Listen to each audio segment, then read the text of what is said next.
Welcome to the Talk Your Tail Off podcast. I'm your host, Vanessa, more commonly known as Girl with the Dogs. And for today's episode, we are going to be discussing some horror client stories. For those client-based businesses out there, I know that you know exactly what I'm talking about. We will also be discussing the ins and outs of mobile pet grooming. But before we get started, I'd like to encourage you all to join this community by hitting that subscribe button. I get so many comments, DMs, and emails asking me where I get my pet products. The majority of the products that I used can be found on my website, girlwiththedogs.com. And for those interested in learning more about grooming, there are also grooming-related courses on this website that are tailored specifically to the pet owner. Now let's dive in to today's episode.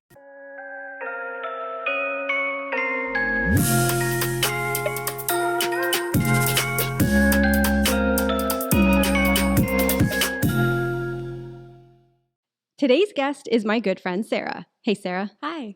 So happy to have you here today. Happy to be here. Thanks for having me. We have some really very fun, interesting client stories that we're going to share today. I'm really excited about your voice recording. Yeah, that's going to be the best part of it all, I think. Crazy lady. But for those of you who obviously don't know, Sarah and I became friends in 2017 when she came to apply for a job to work for me. Yep. And that's when you first got into dog grooming. Yeah, through you. So let's walk through, because you've had quite the journey. You came to work for me, and then you went to work for somebody else, and then you opened up your own business, and your journey is different from mine. So for people who are interested in mobile grooming, let's talk a little bit about how that all happened for you. Okay, so I started working for you. You had an ad up, and I remember the ad. It was like, must be okay with like poop, ticks, pee, just anything to scare you off, I feel like. And I was like, yeah, that's fine. And I came to work for you, and it was great. And then I worked for a couple other salons just to get more experience and everything. And I had the opportunity to get into mobile just by my father-in-law seeing a mobile trailer at an auction. And he was like, do you want to bid on it? And it was just like spur of the moment. It was like, sure, let's do it. And I ended up winning it. And that's how I got in. And how does mobile grooming work? Because I think a lot of people don't really understand the logistics of it. And I have a lot of clients, for example, who would love to use mobile grooming, but then they complain because it's more expensive. But obviously, it's more expensive for a reason, right? Right. It's a convenience. It's a luxury service. I come to your doorstep. I'm self-contained. I have my water. It's all heated, air conditioned. Everything's in there. So, of course, it's going to be a lot more expensive than just going to the salon where you have to do 4 trips. Bring your dog to the groomer, go home, go pick up. So it's the convenience. So how do you get your water? You have to fill up before you leave, or are they all like that, or how does it work? So I fill my water every day at the end of the day for the next day. So I have a 50-gallon gray tank and a fresh tank. So all the dirty water goes into the gray tank, and all the fresh water is what I use to bathe the dogs. So I can only do so many dogs in a day because I only have so much water as well. So that's another thing why the prices would be more expensive, because a shop groomer can do, say, 10 to 15 grooms a day. I can only do maybe 5 to 10, but it depends on the dogs and the sizes and everything. Have you ever run out of water while working on a dog before? I don't think I've actually run out, but it's come really close where my pump is like going and I'm like, please. In the event that you did run out, you could knock on their door and be like, hey, can I use your hose? Yeah, which I have done that before, like knowing that I was getting low. I know how much water I have, so I have a general idea. I had someone working with me one time, and I just forgot to mention, maybe be careful with water because she works in a salon. And the last dog, I almost ran out of water. I didn't, thankfully, but I was panicking a little. Oh my God. Because they were new. So I was like, I didn't want to be like, oh, hey, can I borrow your hose? Yeah, that would have been an awkward. I'm sure most people wouldn't care, but I could see how that could be a little awkward. Yeah. Can I borrow your water? Yeah. What do you think most people don't know about mobile grooming? I think that you need to be like able to fix anything on the fly at all times. Like if I'm looking at it as a groomer's perspective, really, there's a lot of things you have to fix. Anything that will go wrong, that can go wrong, will go wrong. So fixing things, having a good mechanic. Yeah, I don't know. What would you think? Because you're not involved in mobile grooming, so. For me, and this is just because I hate driving. Yeah. Oh. I could not imagine driving a truck, pulling a trailer, especially in the winter, and pulling up to people's houses and like parking appropriately. I would be a disaster. I think I'd quit on the first day. Yeah, it's a learning curve. I know when I was first trying to back up, I cried a few times. Like I practiced before I actually hit the road, but even when I was on the road at first, I was put in some situations where it was like, you better do it. And that's just how I learned. And now I'm better at backing up a truck and a trailer than just a regular car. It's so pathetic, but. And I guess the winter time, because a lot of people are mobile groomers, but not all of them are mobile groomers in an area where you have 4 seasons, right? So is there ever a time where you have to cancel appointments because the weather is so bad? Yeah, definitely. If there's a lot of snow and it hasn't been plowed yet, or the ice, you have to be really careful. I have a truck and a trailer, so that's a big thing. You don't want to be slipping around or anything. The other issue in the winter is pipes freezing. So I have to plug in a heater in the back of my trailer all winter long just to keep my pipes from freezing. And a few times that heater has stopped working in the middle of the night and I wake up and then my pipes are frozen and I can't work. And it takes like a whole day to dethaw them. So That sounds very stressful. it is, but it's just a part of being a mobile groomer. So yes. Yeah. What are some tips that you might give other groomers who are interested in doing mobile grooming? I'd say go for a ride along. If there's a mobile groomer in your area, I'd say ask them if you could do a ride along before you just jump in and do it. I did it and it ended up working out for me. I'm really happy with being mobile, but like I said, anything and everything can go wrong. So you want to be able to fix things on the fly and have a good mechanic, be a plumber, be an electrician, be everything. Like, everything goes wrong. So what would be the difference between a trailer and a grooming van? Well, a trailer is the more affordable option because the vans, I think now in the States, they're like 160,000 US dollars. Yeah, so a trailer is more affordable. Van would be easier to drive, but still, again, it's still a big thing to be driving around as well. I think really it's just the driving aspect. They all have the same things in them, so it's very similar in that way. And I guess another good question would be large dogs versus small dogs, because if you're mobile, do you have any issues grooming like those extra large dogs? Do you have to make like a weight limit? Yeah, so I made the mistake in the beginning of taking on a lot of large, like the really hairy dogs. And again, because you don't have so much water, you can't do all these dogs. So, you blow off the dogs with the shampoo and everything still on to save your water, to save your rinsing time. If you have a really good air conditioner, you might be okay. But if your air conditioner is not great and you have your dryer running for that long, drying a really large dog, it could get really hot. So luckily I have a great air conditioner, but over the years I've had to cut down my dogs and only do small dogs.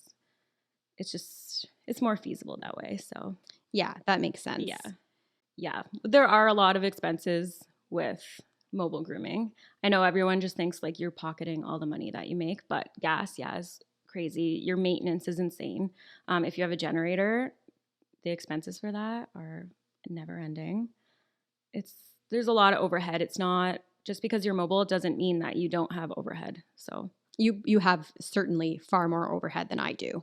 100%. Yeah, it's a lot. Yeah. And then, so that's the reason why like your prices have to compensate for that. You have to make money, right? Yeah. So I think that's what a lot of clients don't understand, because they like the idea of it and then they hear the price and they're like, oh, well, that's too expensive. Well, then make the drive. I love when I get that comment like, oh, my groomer grooms my dog for $50. I'm like, oh, your groomer brings the grooming salon to you for $50? Really? Like, if any mobile groomer is working for that price, at least here in Canada, because I don't know, different parts of the world might have different pricing based on what the cost of living is. But if you are here in Canada, in Ontario, and you're charging $50 for mobile, I guess you're just going bankrupt. Yeah, you're out of business in no time. Yeah. Well, let's get into some fun client stories. Let's talk first. When you first started working for me, we had a couple interesting experiences. Yeah.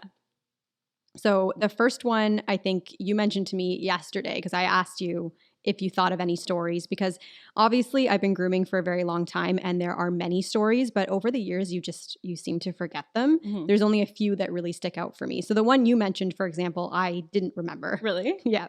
I totally forgot about that until you mentioned it. So Vanessa had another groomer working with me. So we worked in the bathing area together a lot. And we were both velocity drying this golden retriever, and she took the dryer and she pointed it at the retriever's butt, and the anal gland squirted right in her face.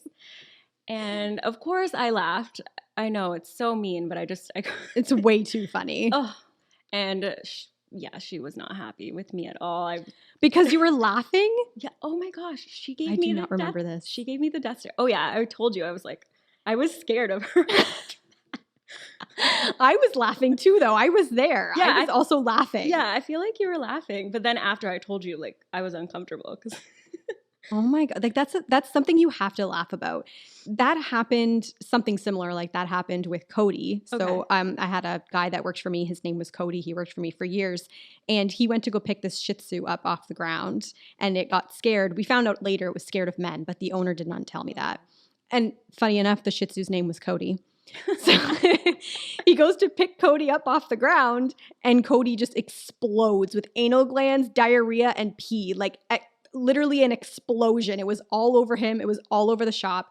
It was him and I, and my cousin was helping us because it was Christmas rush, and we were dying laughing. All three of us. We could not stop laughing to the point where I thought I was going to pee myself. Oh my God. That was hilarious. Like that's something to laugh about. I know it's gross, but Yeah. that's why in the ad it said you're going to get bit, you're going Yeah. to get scratched, you're going to get pooped on, you're going to have to clean up poop and pee, you're going to get puked on. One time I blow dried a dog's butt and worms flew out of it all over my shop, all over me. They were all in my hair. They were all moving. Like Wow. it's literally the reality of the job. The job is disgusting. Yeah, I don't know what I was thinking. Here I am. You obviously really liked it. I guess. But then you had an even better experience with me when a client brought in her dog that was very, very, very, very aggressive. Yeah. And she brought it to the vet first to get medically sedated. And when an animal is medically sedated at the vet, they're supposed to stay at the vet to get groomed. They are not supposed to leave. But I guess she argued with the vet because it's really expensive for them to do the whole procedure. She argued with the vet that she wanted to take the dog after it was sedated and bring it to me to shave, because obviously that would be cheaper for her. So I think she had to sign some form of like release form. And then she came to me and the dog was essentially dead. Yeah. Like it was completely comatose, passed out.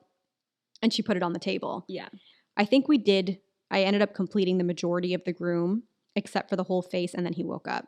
He woke up and just lunged at you, and you kind of jumped back, but you played it off really good, and you gave the dog back to the owner. And I remember the owner being afraid of her own dog. She seemed afraid. Because he would attack her. Yeah. And I think she was trying to convince you to do the dog maybe in the future, but I don't think you ever did. I think my last straw with them, I actually went to their house because she thought maybe if he's staying in his home and somebody comes there, maybe he won't be so aggressive. It did not work out. And that was the last time I ever groomed the dog. Okay. But he did get me when he jumped off the table. Yeah. So, but what happened was the owner actually left. From what I remember, the owner actually left and you lifted up your shirt and your stomach was bleeding. Yeah. And I was like, oh my God. You had no reaction to it though. You were just like, played it off so well. I mean, it didn't hurt that bad. It was just like a small little bite. But also I have this tendency where I don't want clients to know like that I'm upset or anything. Like I don't want to make them feel bad. Yeah. I shouldn't say clients, literally anybody in my life. I don't want to make you feel bad. So I'm just not going to tell you what's really going on. I'm getting better at that. Yeah. But at the time I was like, oh no, everything's fine. Yeah. That's how I remember it. And yes, that dog was insane. His name was Gizmo. I will never forget their names. Yes. Yeah, he was nuts. And actually recently he was groomed by a groomer in the Niagara region. Really? She messaged me and said, do you have any information on this dog? And I was like, oh my God, do I? I was like, yes, this dog Supermaned off the table and bit me in the stomach, actually. Yeah. I'm like, good luck. I mean, but that was quite a few years ago, and the dog's very old now. Yeah. So she actually did manage to complete his groom Wow. with a whole bunch of CBD. Wow. And I think a part of that has to do with the fact that he's probably older now and has less fight in him. But she's like, do you, like want to try him for your video? I'm like, no, You're like, no, I'm I've been good. there. Did that, not doing that again. Oh my God. I'll do every dog once. And in that case, the interesting thing about that dog, though, was that I had groomed him for years without a single problem. And then one day, he didn't like his nails being done. Oh. And he wouldn't let me do his nails, and he was trying to bite me. So I muzzled him and did his nails. And then the next time I did him, I couldn't get a muzzle on him, so I couldn't do his nails. And then at that point, I couldn't do his paws either because he thought I was doing his nails. So I couldn't do his paws, I couldn't do his nails. And then the next time he came in, I couldn't touch him. Wow. Couldn't even touch him. It was bizarre. It was really weird. Like I would have wondered like a health problem or something. Like that's such a change. It was such a weird change of behavior, and it didn't make any sense because I had been doing him for years without a single problem. And then one day, he just switched. Wow. Very, very strange. And he's still difficult to this day. Well, now I think it's just trauma related to obviously an extreme fear. Yeah. And it started with his paws. I don't really know why. And that's why a lot of times people will comment on my videos, or even clients will bring their dogs in and say, something must have happened. He must have been traumatized at the previous groomer. And I'm thinking to myself, I've had this experience with dogs before where they just change for no reason. So I can't actually say that I think that that's what happened because I've first-handed experienced a dog just switching. Yeah. So, but let's get into your story. Okay. You can tell your story, and then you have the voicemail to go along with it. Oh, geez. So this is when I just started my business. I started doing this dog, and it immediately was red flags when the owner was messaging me because she was bashing the previous groomer, saying just all kinds of horrible things. I don't even know why I took this dog on, probably just because I was new in business. And then I did the dog for 1.5 years with no problems or anything. And then one day she calls me with a very accusatory tone, saying basically what we were just talking about. I must have done something to the dog. The dog's acting weird. She was yelping. But this had been 2 weeks after I'd groomed her. So I hadn't heard anything for 2 weeks. And then now she's saying her dog's in pain and I must have done something. Well, I'm thinking like nothing had happened at all. And I'm trying to reassure her that, but she's still like giving me this really accusatory tone. But she said, I'll still have you groom my dog if that's okay. And I said, honestly, no, I don't feel comfortable. I don't think that we'd be a good fit. And then that's when she switched. And she became so evil and just started telling me she's going to ruin me. She's going to end my business. And I ended up having to call the police because she wouldn't stop calling me. Hopefully you guys can hear this okay. My dog went to the vet, and the vet was appalled at the fact that for the last 1.5 years, you didn't have the brains to express the anal glands. It's part of a job you do when you are a groomer. But you're not a groomer or a professional in any manner. And I don't know what else you did to her, but her back end was so impacted, he'd never seen anything so bad in his life. Oh my God. This is an elderly gentleman who has been a vet for a very long time. We don't know what else took place when you took her. But I know one thing. I have never encountered someone who wouldn't have the brains to express the anal glands. They were wormy. They were so... Look up terminology for wormy anal glands for yourself. That's how bad they were. And she was in excruciating pain. And I couldn't tell because she wasn't scooting. But you're supposed to do your job as a professional, and you did not do it. And I'm going to become your worst enemy. Oh, I'm so scared. Shame on you for putting a dog in that kind of agony. And not knowing that that's part of a grooming process. Shame on you. To replay this message. Do you do glands? No, so I don't do glands. I will do it if you ask me, and if you're something that you're having issues with, your dog needs them expressed, and your vet says yes, for the groomer to express the dog's glands, but I don't do it with every groom. I know it's different for some groomers. Yeah. It's such a controversial topic, really. Yeah. We can talk a little bit about that because I don't mind. Yeah. I used to do every single dog. Yeah. And then some dogs started having problems. So I stopped doing every single dog. And I'm similar to you where it would be if a client asked, but sometimes I would just feel them. Mhm. And if they felt extremely swollen, I would try. And if I felt like I couldn't get them, then I would refer to a vet. Right. Yeah. They can do them internally. We can only do them externally. Correct. So same thing as me is I will only do them. I'll only just feel, and I have a few that I can do, and it's they need it. Yeah. But, They spray. yeah. But with this dog, I had never done them. She's never mentioned needing it done. A lot of groomers don't do them. Yeah. So for her to accuse me of not having brains, She was, that was a crazy voicemail. yeah, and she's my enemy. And then so I She'd got, be your worst nightmare. yes, and then this was the follow-up message I had gotten. Good afternoon, Sarah. I just want to follow through. First of all, you didn't even have the common decency to excuse yourself from your unprofessional behavior and leaving my dog in the condition it was. So therefore, please be it known that I'm going to go after you. And by the time you're done, the whole city and every senior will know. Senior. Yeah. I'm not going to waste my time traveling $300 to go after you for the cost of your groom. No. I'm going to ruin you. Wow. Do we understand each other? Understood. I told you made an enemy. People are crazy. She's crazy. To replay this message.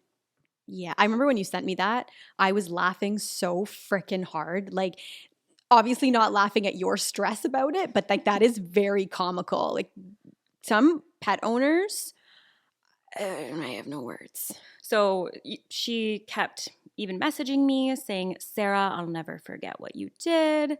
I had to block her. Then she would make new accounts, but she would make her name every time too. So I knew it was her. And then I had to call the cops, and the cops laughed when I was explaining the story. Like, are you kidding? This is so ridiculous that this lady is harassing you about this. And then they ended up having to go to her house and just tell her to leave me alone. And then she did. And a few months later, she messaged me again, like, every time my dog winces in pain, I'll think of you, Sarah. And I'm like, okay, block. Like, I'm sorry, this is amazing. Like, this lady has a lot of time on her hands. like she'll probably see this because she probably stalks me. So, hi. Honestly, I'm really lucky to have so many good clients. I haven't really had that many crazy experiences. I did get bit at your salon. oh my God, I forgot about that. Yeah. The dog had a muzzle on. Yeah. I can't remember. It was like maybe an Aussie border collie mix. Yeah, some type of thing. mix. And it was reactive for the dryer. So we had a muzzle on. And it got me with the muzzle. So it just pinched me. And the bruise was like that. The bruise was big. huge. Yeah. And you ended up telling the owner and they laughed. They didn't even apologize. They didn't No. say, like, I'm sorry that happened. Nothing. No. He did not care. No. And I said to him, if you want to bring your dog in again, you have to bring her in with a properly fitted bite-proof muzzle because I won't be able to groom her again. And I don't think you did. He never contacted me again. I don't understand that. If I tell you that one of my assistants got bit by your dog, Yeah. I expect some type of sympathy. It's not just our job to get bit. Yeah. Atrocious. And actually, I think of you every single time I put those muzzles on the dogs that I groom. They're called softy muzzles. Yes.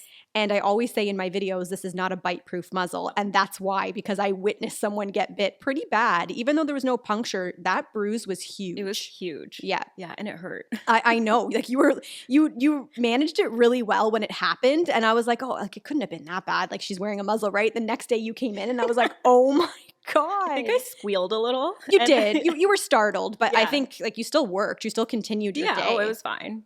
Yeah. And then every day that I would come, it was just getting bigger and bigger. I It's forgot kinda funny. about that until you mentioned it. Yeah. Well, I have a couple good stories. So I have to try to remember them all. I kind of wrote them down so I wouldn't forget. I think some of them are on my phone, so I might have to grab my phone in a minute. But The first one was not too long ago.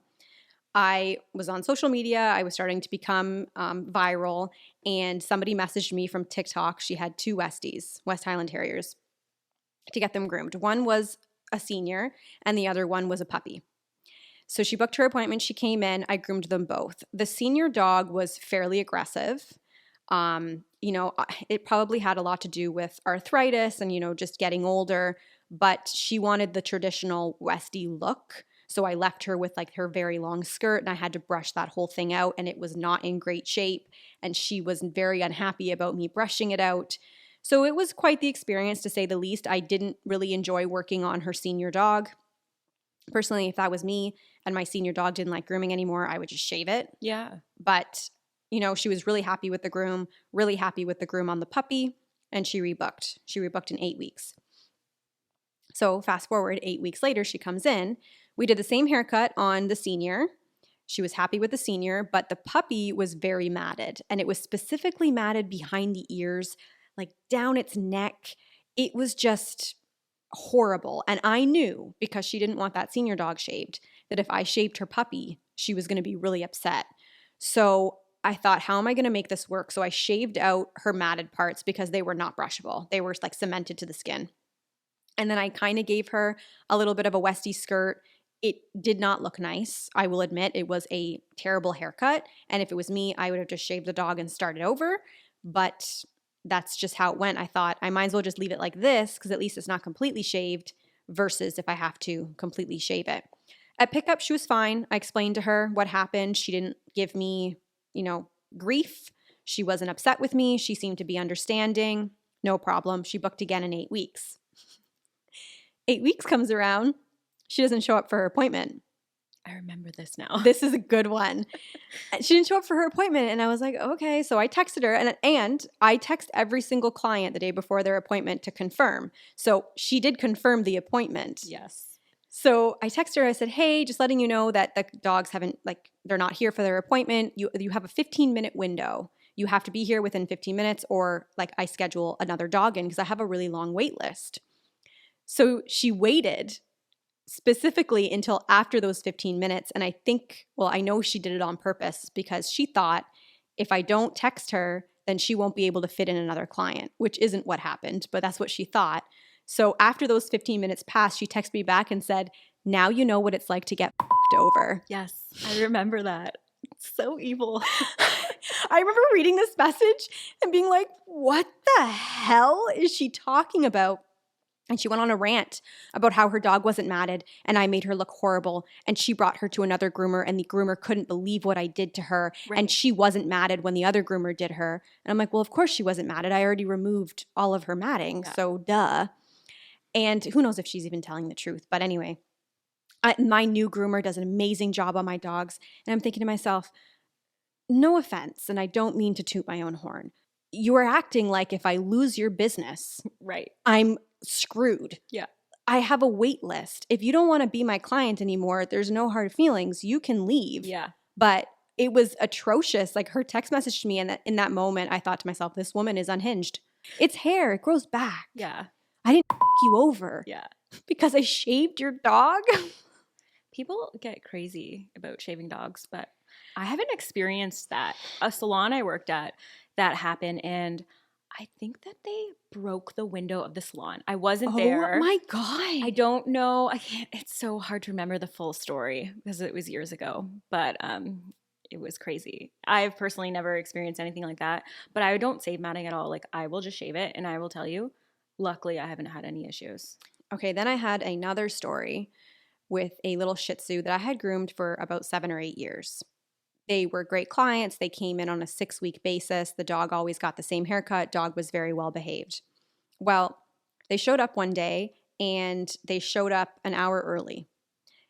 So I had my assistant go outside and tell them that they were an hour early and could they come back. This was during the middle of COVID, where we were, trying to social distance and not have too many dogs in the salon at one time. So that's the reason why I asked that they come back at their scheduled appointment time.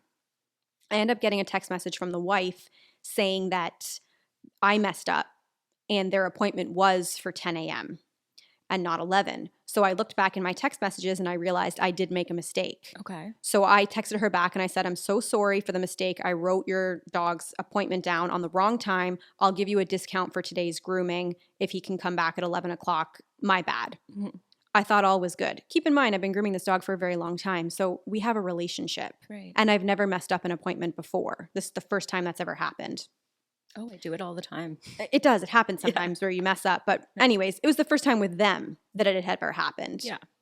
Well, 11 o'clock comes around and they don't show up with the dog. So I thought, okay, that's a bit strange. So I texted the wife and I said, hey, just letting you know that so-and-so didn't show up for their appointment. And she said, my husband is very angry that you sent him away and will not be bringing him today. Wow. But they didn't tell me that they weren't coming for 11 until after 11. Again, they wanted to screw up my day because I screwed up his. Now, these people are retired, and it's not like they said to me, we can't come back for 11 because I have something going on today. Mm-hmm. So we're going to have to move it to another day. He didn't say anything like that to me. Neither did the wife. If they had said that, then I would have been like, of course, no problem, whatever, right? But they specifically chose not to show up at 11 because I don't know, made him drop the dog off. We live in a small city. It's not like he came from hours away, okay? So whatever, that's fine. I said, no problem. And she goes, you can apply my discount at the next appointment. So I said, no, unfortunately, I won't be able to apply the discount at the next appointment because now you did not show up for your appointment that was scheduled at 11, to which you agreed you'd be bringing the dog back for. So I no longer have a dog to groom at this time. It just... They were trying to spite me, and I was trying to rectify it by giving them a discounted price. I was going to take like $20 off the groom or something like that. So it just didn't really make sense to me. So now I'm going to give you a discount, and I'm also going to lose an appointment today. You know, that's not really fair for somebody that just accidentally made a mistake, booked you at the wrong time, and had been grooming your dog for 7 or 8 years. Yeah. It would be different if it was a new client. Yeah, that for sure. So I said that to her too. I said, I've never messed up your appointments before. This is the first time. And you know, I'm human. Yeah. We make mistakes sometimes. Right. So she ended up calling another groomer in the city and bashed me to that groomer. Oh, no. Because she bashed me to that groomer, the groomer didn't book her in for an appointment. Good. She had appointments scheduled with me for the rest of the year. So I ended up texting her and saying, I just heard from so-and-so groomer and all the lovely things that you had to say about me, and I will no longer be grooming your dog. And I canceled all of her appointments for the rest of the year. Good for you. I just not cool with disrespect.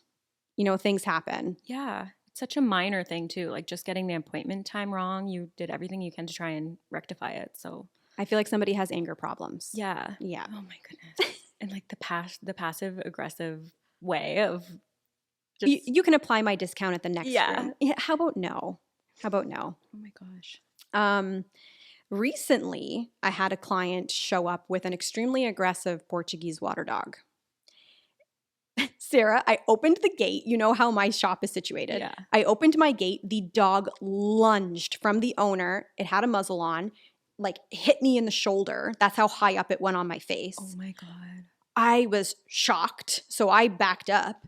The guy had zero control over his dog. Zero. It wasn't like, I know people are going to say prong collars are bad, whatever the case. I don't care what your opinion is about prong collars. When you have an extremely aggressive dog that you can't control, you need to use some form of restraint that protects the public from your dog. Yeah. Whether it's a prong or whatever else you have, he had zero control. I opened the gate and your dog flies at me. What if it flew at my face? Yeah. That's scary. Right?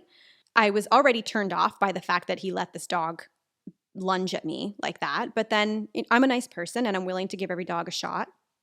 The dog kept getting the muzzle off of its face. Oh. So with how aggressive it was, I said to him, I can't touch your dog unless it's properly fitted with a muzzle. Mm-hmm. So we have to figure out how to get this muzzle on.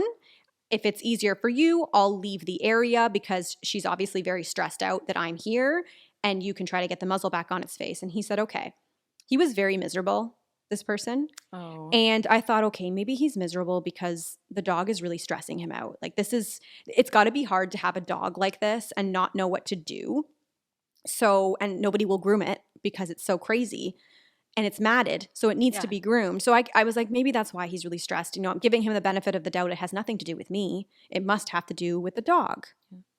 So he keeps trying to get the muzzle back on its face. The dog keeps pulling the muzzle off of its face. It's not a properly fit muzzle. It is not a bite-proof muzzle. Again, you have this extremely aggressive dog that you can't even bring into public without it lunging at people, and you don't have a properly fitted muzzle. What do you expect me to do? Then he says to me at the vet, if the vet just takes him and brings him back, the dog's fine. I find that hard to believe considering multiple groomers have denied grooming the dog. Yeah. So I said, I'm unwilling to take this leash from you, knowing that she can take the muzzle off of her face because she is going to bite me. She is not joking around. She is trying to bite me. I've seen plenty of aggressive dogs. I think this is the most aggressive dog I've ever seen. Interesting, as a Portuguese water dog. Yeah. You wouldn't anticipate that. So he gave me this bag of treats. I put the bag of treats in my shop. He keeps trying to put the muzzle back on. The dog keep taking the muzzle off. I gave him other muzzles of different sizes. Every single one he put on took off his face. So I said, listen, here is a website to bite-proof, properly fit muzzles. Measure your dog's head, get the measurements to the website, order these muzzles, and then when you have this muzzle and it's fitting on your dog's face, you can bring it back for an appointment. At this time, I didn't have bite-proof muzzles, but after this appointment, I ordered a whole bunch of them. Yeah. Because I thought I need to have these on hand just in case. Especially with all the dogs that you do. Yeah. Yeah. So he was very upset that he drove, I think he came from Toronto. He was very upset that he came all the way from Toronto and I was unwilling to touch the dog. He was giving me attitude. And he says to me, can I get my treats back? And I said, oh, did I take your treats? Because in the midst of everything, I was so overwhelmed with what's going on, I didn't pay attention to the fact that he gave me a bag of treats. And he goes, yep. So I said, I can tell that you are really overwhelmed right now. I'm sure that, the dog is stressing you out. I'm not stressed out. Really?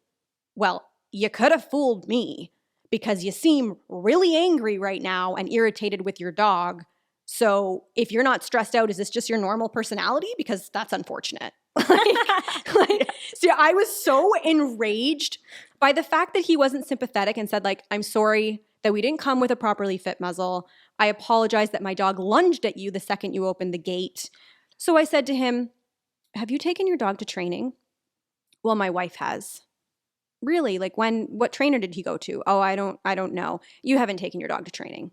You haven't done anything to try to rectify this. And even if you're saying your wife has, you should be there too. Because the dog belongs to both of you and it has serious behavioral problems. So both of you should be attending training. Yeah. It was just a lost cause. It was a lost cause. It's so weird that he would get angry with you. What did he expect you to do? I think I also made a comment to him. You do not have any form of proper restraint on your dog. Yeah. Nothing. You don't have a way of controlling it. You don't have a proper muzzle. This is a nightmare. This dog is a menace to society. If it gets loose, I don't even have words. What's going to happen there? I've never seen a dog like that before. I've groomed a lot of aggressive dogs, and that's the first one that was that insane. Really? And I was very irritated by the owner's behavior. Oh my gosh. Yeah. So that dog was sent home, and then I messaged the wife and I told the wife of my experience, and she goes, oh, I'm sure he wasn't frustrated with you. I'm sure he was just frustrated with the dog. And I'm like, yeah, well, I asked him if he was frustrated with the dog and he said no. So it must have been me. I didn't say that to her, but I said that in my head. And then I said, here's the website for the bite-proof muzzles, and I will schedule an appointment for you once you have one of these muzzles. They never contacted me again. No. Wow. So, which is fine because I never wanted to see that man again, to be totally honest. Yeah. Sometimes the actual client ruins it for you. Yeah. It's you love the dog, but the client's just it's not worth it. It's true. The dog was aggressive, but that's not what bothered me. Yeah. What bothered me is that they had no control over it and they had no way of protecting people from their dog. That's what bothered me. Yeah. This is a really good one. Okay, so I am gentle with my clients, but I am also honest. I groomed this dog for years. I'm not going to say its name. And this dog had the most disgusting teeth out of any dog that I have ever seen. Rotten, full of tartar. The gums were always bleeding. The teeth were loose. And the smell that came from that dog's mouth, I double masked when the dog came in because I couldn't breathe.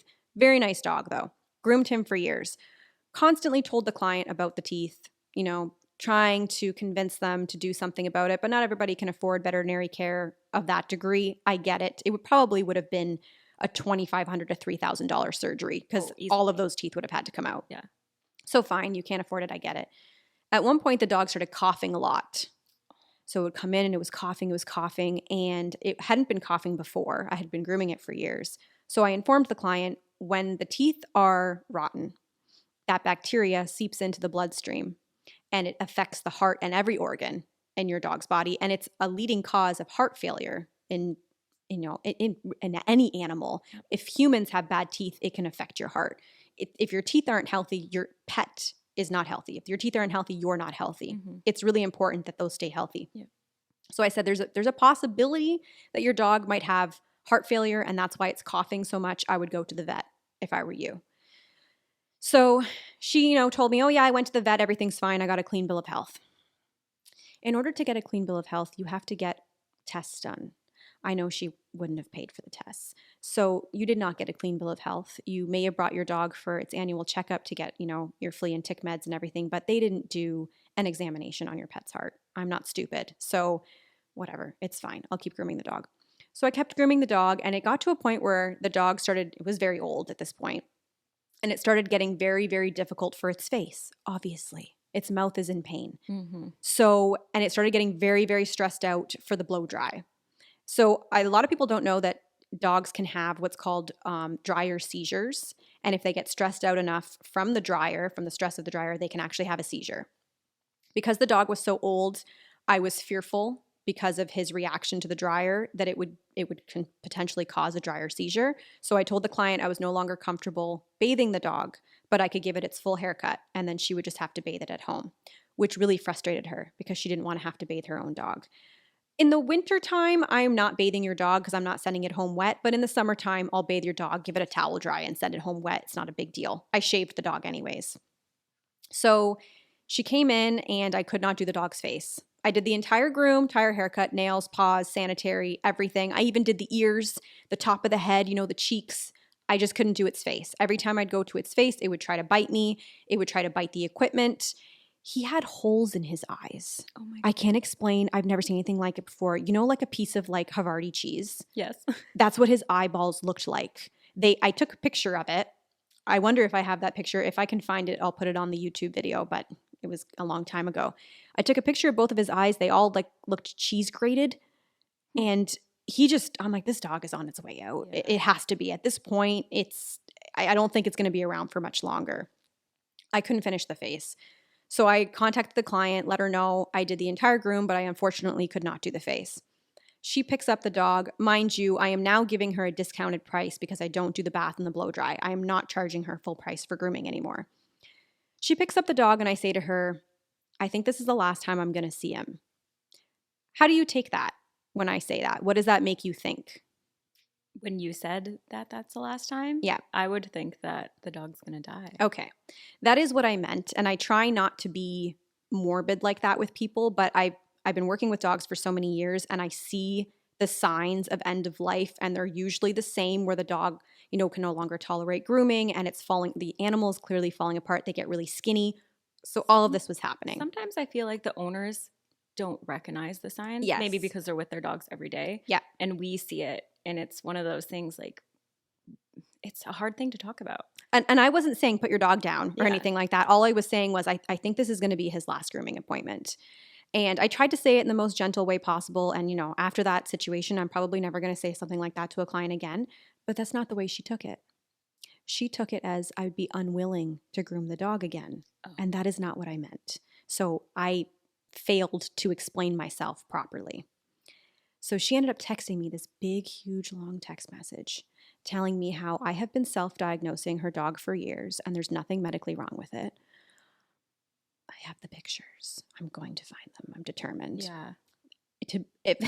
If any vet saw these pictures and was like, yeah, there's nothing medically wrong with this dog, the vet should probably lose their license. But anyways, I've been self-diagnosing the dog for years. There's nothing wrong with the dog. It has a clean bill of health. I charged her full price for a groom that I didn't even complete, and she's complaining and complaining. I have been taking care of this dog for probably 10 years. I have always done a good grooming on the dog. She's never complained about my services. If I'm telling you that your dog is old and cannot handle grooming anymore, and I physically can't groom its face without it trying to bite me, I'm not lying. There was another thing she said. he's never bitten anyone. Of course he's never bitten anyone. He's not an aggressive dog. But if you go to touch his rotten face, he's probably going to bite you because he's in pain. I'm like, is this lady living in the Twilight Zone? I'm not making this up. Denial. Yeah. And so she didn't even ask me for money back or anything, but I texted her back and I said, I've been grooming your dog for years and I love him. And what I said to you isn't because I don't want to groom your dog, isn't because I don't have patience. It's just the reality. He's old, he's unwell, and he can't handle grooming anymore. So grooming him is becoming more difficult. His haircut, his grooming process is not going to be the way that it was when he was young. But because I don't care about the money, I'm going to give it back to you, full price. Send me your email. I will send you an e-transfer because I could care less about the dollar value of what you just gave me. I care about your dog. So she did. She sent me her email back. And you know how you have to put a question? Oh my gosh. What was the question? The question I think was, what kind of groomer would you want to have for your dog? And the answer was a groomer that cares. And I made her do that. Type that in. And she did it. She did it. She swallowed her pride. Yep. And For the money. I saw her recently. I was at the dollar store and she didn't see me. And I was like, run out the door. I'm not dealing with you. Oh, Crazy. Crazy. Insane. Oh my gosh. I once had a dog. I just did once. I think it was 15. And they didn't disclose any health issues or anything. So I'm shaving this dog and I put on the dryer and it has a dryer seizure.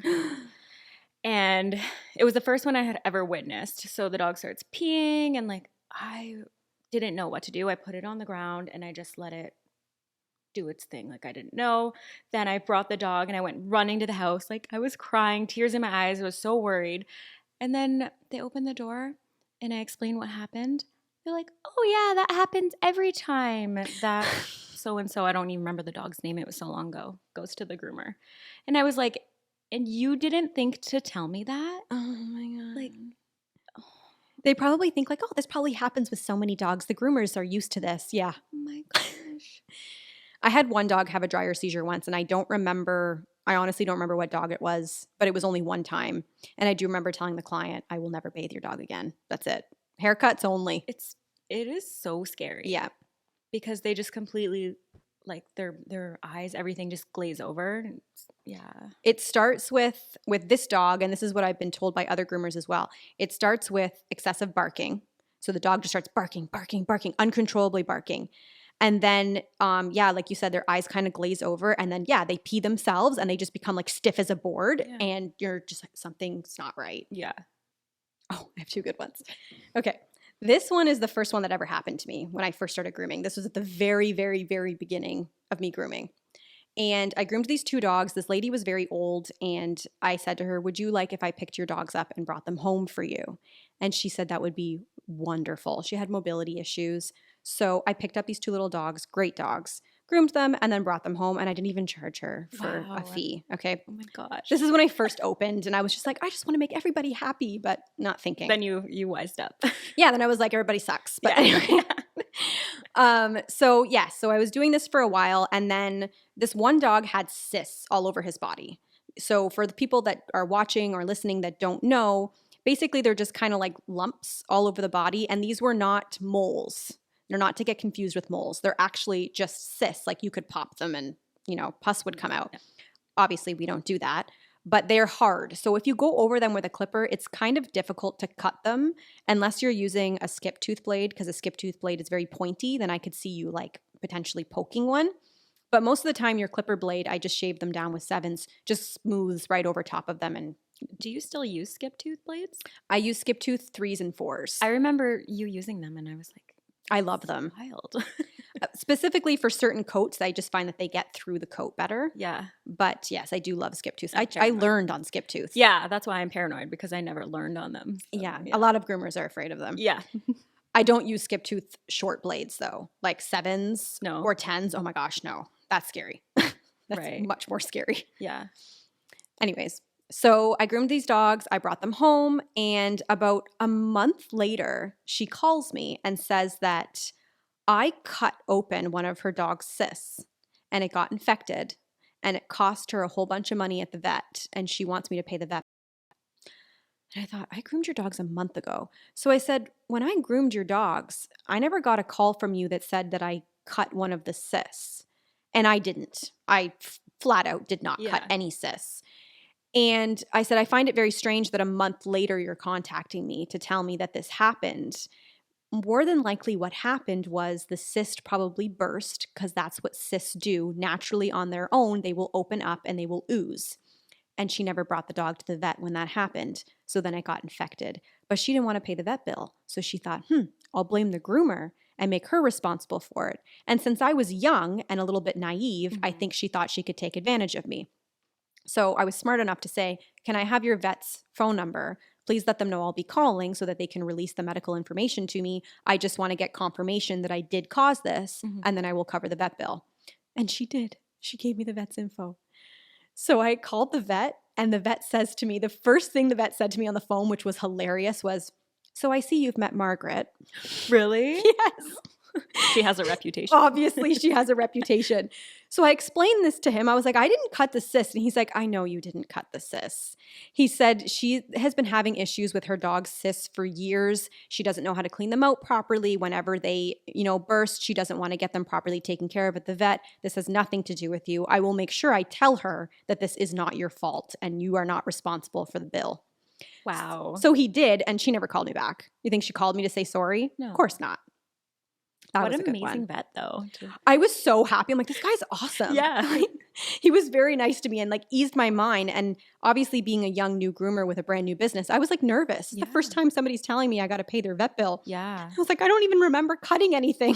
I know. It's so easy for people to blame the groomer. Yeah. With everything. And I think 9 times out of 10, they're only blaming us because they don't want to pay. Yeah. That's all it is. Comes down to money. Yeah. Okay, and then the last story, even though there's far more stories, but this is the last one. Again, this is another client I was grooming for years. I always send clients reminder messages, letting them know of their appointment, and I ask that they respond to the message, because if they respond, then I know that they're coming. Why do I do this? Because the amount of people that just don't show up for their appointments is insane. So having employees and people to pay, I can't just have people not show up. So I sent this girl a message reminding her of her appointment, and I actually did 2. I will remind a week in advance, and then I'll remind the day before as well. Okay. So I reminded the week in advance, and I checked them off in my book once they've confirmed. She did not confirm. In this reminder message, it stated that my prices had increased. They were going up by $5. My price is going up by $5. I'm still cheaper than probably most other groomers in the region. I didn't charge enough. So I increased my rates by $5, and she never confirmed. So the day before, I sent her a text saying, hey, I just want to confirm that you're coming for your appointment. And she said to me, keep my appointment, but I don't know if I'm going to be coming. I'm going to call around and see if anybody else can groom my dog. And if I can't get in, then I'll come to the appointment and I'll let you know. Oh, no. So that won't be happening. So I calmly said to her, I can fill this appointment with somebody else if you are uninterested in keeping it. No hard feelings, but I can't keep the appointment with the intent that you may cancel. So she was very upset by that. And I just said, I'm just going to go ahead and cancel your appointment. And I'm going to go ahead and cancel the appointments for the rest of the year. Because that is atrocious. If that was me and I was getting an appointment somewhere and I didn't like their price increase, I would call around to see if anybody else could do it cheaper. But I wouldn't let them know that. No, that's the weird part about it. It was very arrogant. It was, well, I don't like your prices, so I'm going to try to get in somewhere else. And if I can't, then I'll come to you. Maybe they were trying to get you to be like, oh, never mind. Like, I won't increase your price. Maybe. Regardless, that was the most arrogant text message I could have received. And again, I would just simply, I get if you want to get a cheaper price somewhere else. There's no hard feelings there for me. There really isn't. It was just the fact that you felt like you could just say that I thought was a bit odd. Right. So needless to say, I didn't groom that dog ever again. And I canceled all of her appointments because don't be rude. I remember a really rude guy that came into your first shop.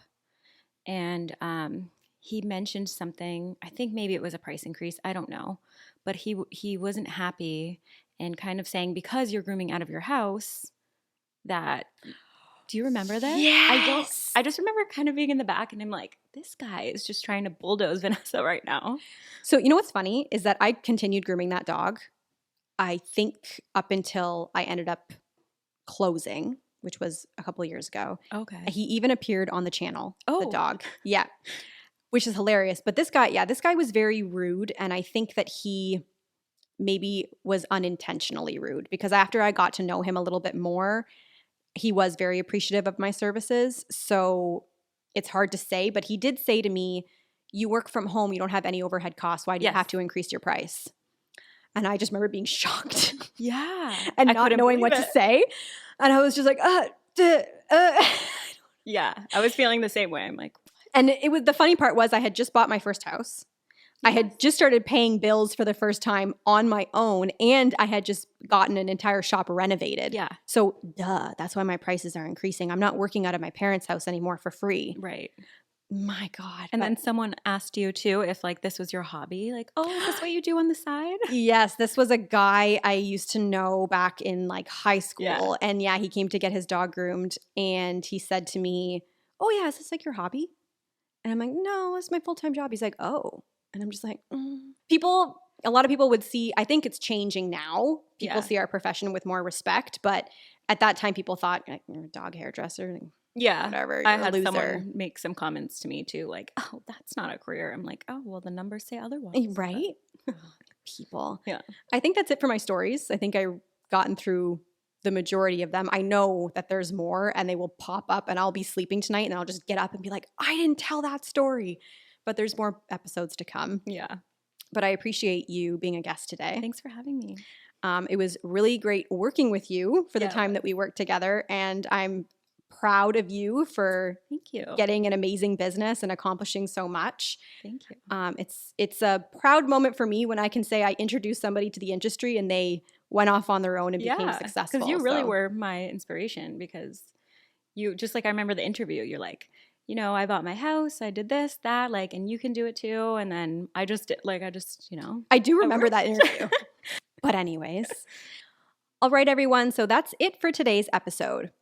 Tune in next week where I discuss a crazy story when I went to Astana, Kazakhstan and brought back 14 rescued dogs and cats. Warning, this was a very stressful experience and it will be a little bit difficult to talk about. Thank you all for listening, and thank you, Sarah, for being a guest today. Thank you. Sarah, where can people find you? I am on TikTok, Instagram, and Facebook. Pretty Penny Dog Grooming. Penny is with an I. Okay, so pretty with the Y and Penny with the the I. Thank you guys again for listening, and I will see you next week for another episode of Talk Your Tail Off.